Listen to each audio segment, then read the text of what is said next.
नमस्कार दोस्तों, आज बात करेंगे कि जो पॉजिटिव और नेगेटिव पावर साइकिल होती हैं वो क्या होती हैं। थर्मोडायनेमिक्स के अंदर इन साइकिल की बात करेंगे। इनको समझने से पहले हम बात कर लेते हैं कि पावर साइकिल होती क्या है, उसका बेसिक समझ लेते हैं। अब कोई भी थर्मोडायनेमिक प्रोसेस है जिसके अंदर हम हीट को वर्क में कन्वर्ट करते हैं वो पावर साइकिल कहलाती है। और हमें पता है ये जो पावर साइकिल होती है एक साइक्लिक मैनर में काम करती है, यानी कि अपना काम करके वो इनिशियल स्टेट में आ जाती है।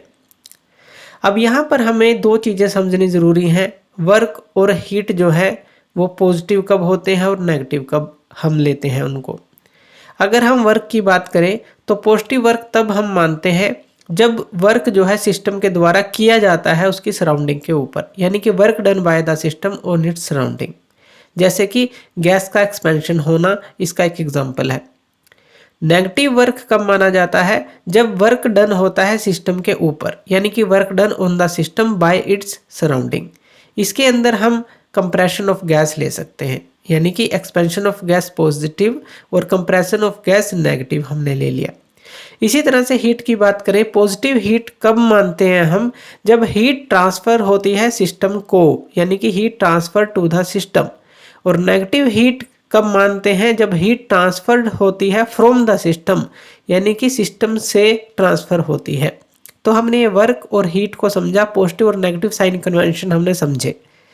इसी तरह से पॉजिटिव पावर साइकिल की अगर हम बात कर लें तो इसके अंदर जो वर्क आउटपुट होता है, जो नेट वर्क आउटपुट हम लेते हैं वो पॉजिटिव होता है। हीट को एब्जॉर्ब किया जाता है हाई टेम्परेचर सोर्स से और उसको रिजेक्ट कर दिया जाता है लो टेम्परेचर सिंक के पास और वर्क डन ले लिया जाता है, जैसे हमने पहले भी डिस्कस किया था। इसका एग्जाम्पल आप ले सकते हैं जैसे गैस टरबाइन हो गए, इंटरनल कंबशन इंजन हो गए और स्टीम पावर प्लांट्स हो गए। यानी कि यूजफुल हमने वर्क ले लिया, जो भी हाई टेम्परेचर पे से हमने जो हीट ली और वहाँ से उस हीट से यूजफुल वर्क ले लिया और बाकी सिंक को रिजेक्ट कर दे। तो ये पॉजिटिव पावर साइकिल के अंदर आते हैं, जिसके अंदर हम एब्जॉर्ब्ड हीट को यूजफुल वर्क में कन्वर्ट करते हैं और रिमेनिंग हीट को रिजेक्ट कर देते हैं सराउंडिंग को, जैसे कि हमने सिंक को कहा या सराउंडिंग को कह ले।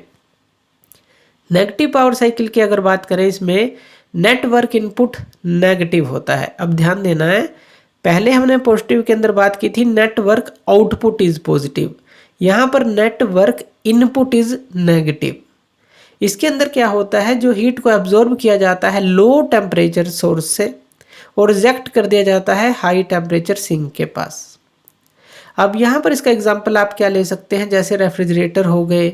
यहाँ पर क्या करते हैं रेफ्रिजरेटर या एयर कंडीशनर के अंदर, जहाँ पर हमें ठंडा करना है वहाँ से हीट को ले जाया जाता है। वहाँ पर पहले ही लो टेम्परेचर है, उसको हम वहाँ से और ज़्यादा हीट निकालते हैं और हाई टेम्परेचर यानी कि सराउंडिंग पर छोड़ देते हैं। तो रेफ्रिजरेटर, एयर कंडीशनर और हीट पंप्स जो है इसका एग्जाम्पल हो जाता है।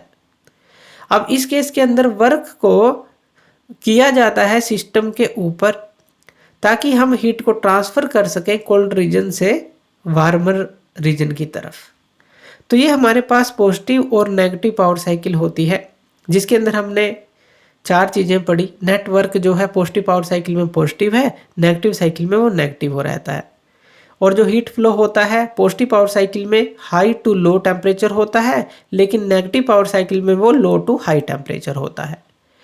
पर्पस क्या है? अगर पॉजिटिव पावर साइकिल की बात करें तो हीट को वर्क में कन्वर्ट करना, और नेगेटिव पावर साइकिल का हीट को कोल्ड से हॉट की तरफ ट्रांसफ़र करना, यानी कि किसी रीजन को ठंडा करना, ऐसा कह लें। अगर इनके एग्जाम्पल की बात करें, जैसा कि हमने internal combustion engine, gas turbines की बात की पॉजिटिव पावर साइकिल के लिए, और रेफ्रिजरेटर, एयर कंडीशनर और हीट पंप्स की बात की नेगेटिव पावर साइकिल के लिए। तो ये हमारे पास होती है पावर साइकिल, जिसके अंदर हमने पॉजिटिव पावर साइकिल और नेगेटिव पावर साइकिल को पढ़ा। तो थैंक यू वीडियो देखने के लिए, और इसी तरह की वीडियोज़ के लिए आप हमारे चैनल लर्न एंड ग्रो पे हमें सब्सक्राइब कर सकते हैं। धन्यवाद।